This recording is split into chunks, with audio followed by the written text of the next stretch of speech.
one. Hello there. I'm Father George Sauls with the Harvard Catholic Center. We're in the Catholic Center right outside my office.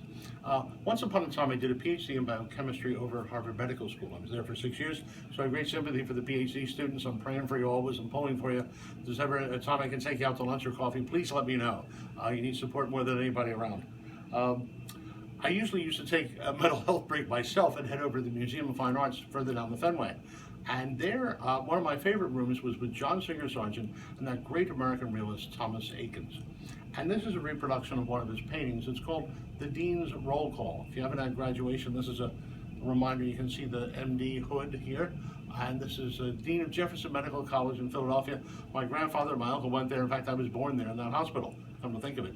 And I finally went and looked to see what years, and I found out that this fellow was actually Dean Holland, which is actually my grandfather's med school dean. It meant a lot to me because I never met my grandfather, and so I sort of, why I put this up here, I sort of treasure it. He actually called my grandfather's name, and what it says on the MFA website is that more probably this is the giving of the Hippocratic Oath. And I think that touches us all ourselves now quite deeply, because in the midst of COVID-19, we think of the difference that nurses and doctors have made for all of us.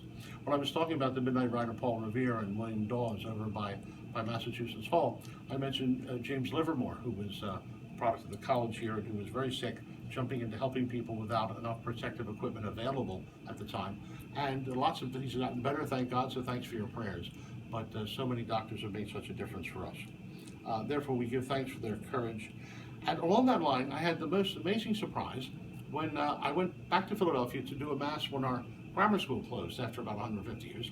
And they had a mass, there were 700 people at it. People were shaking hands at the end. And a guy in his late 20s wanted to tell me a story about my grandfather. And then further down the line, another fellow, I said, well, could you wait here? Could you wait here? And I wasn't sure they or I or anybody would wait all that time, but they did. And the first one said, I want to tell you a story about your grandfather, Dr. Bigley. I said, I think you mean my Uncle Joe Bigley, who made house calls for 50 years until 91. I said, oh no, Father, your grandfather, Dr. Francis P. Bigley. Now, he died in 1943. I never met him. Here's a guy in his late 20s in 2011, insistent. And he said his great-great-grandmother had been an orphan. When she came out of the orphanage, the poor soul had no place to go. His wife and he took her in. She became nanny to the Bigley kids and a member of the family, and they helped set her up in the house and the wedding and so on.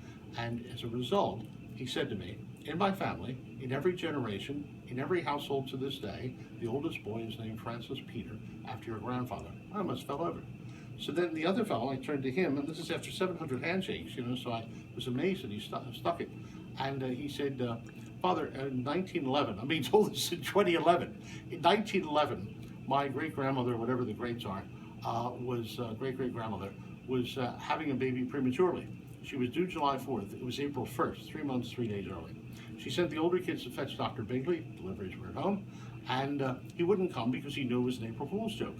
And the more they asked him, the more he laughed along with them. But then they finally insisted, and he made it there and delivered this little premature baby, had them get a shoebox, then put all the cotton he had, put the little baby in there, and then had them get bricks from backyards or factory, whatever, and he banged all the mud off the bricks. He put them on the coal stove, told them not to let them get too hot, how to put them around the shoebox, and she lived to be 71. I've told that story to groups of doctors, so they say to me, Doctor, Father, a baby in a hospital today might not make it, given those conditions. He really made a difference for people, as doctors that we know and nurses do. His last week, he was very sick and couldn't see anyone. And there was one woman insistent, my grandmother, she had to, so, well, you could see Dr. X or Y or W or Z.